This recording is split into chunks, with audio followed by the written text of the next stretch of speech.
Nasa rooftop siya sa CCTV habang katabi ko siyang umiiyak.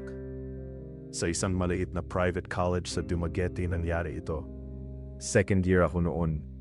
May bagong exchange student galing Japan na pinatira sa old dorm sa likod ng campus chapel. Ako yung assigned na student buddy niya. First week pa lang, may pakiramdam na agad akong mali. Tahimik si Aiko. Mabait pero laging puyat ang mata. One night nasa dorm hallway kami. May amoy sampagita kahit walang halaman doon. Bigla siyang napahinto. Sabi niya, may naririnig daw siyang kutsara at tinidor na nagkikiskisan. Pero sarado ang kantin. Walang tao. Maya-maya may mahinang kalampag ng yero sa bubong ng dorm kahit walang hangin. Kinabukasan kumalat agad sa campus GC. May nag-send ng screenshot ng CCTV sa rooftop ng dorm. May babaeng nakatayo doon 3:12 AM.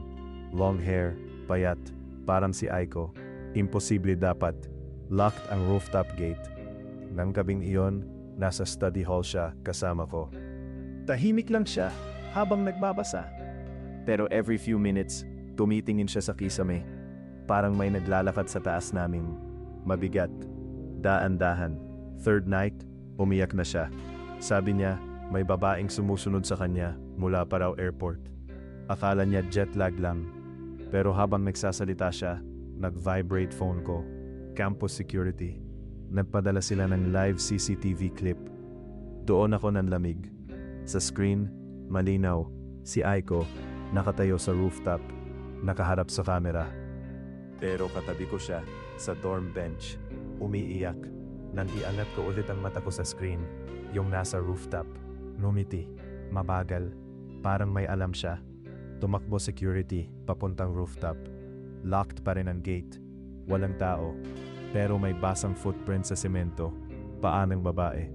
Pababa ng hagdan, diretsong papunta sa dorm hallway namin. Kinabukasan, umalis agad si Aiko. Emergency daw, sabi ng coordinator.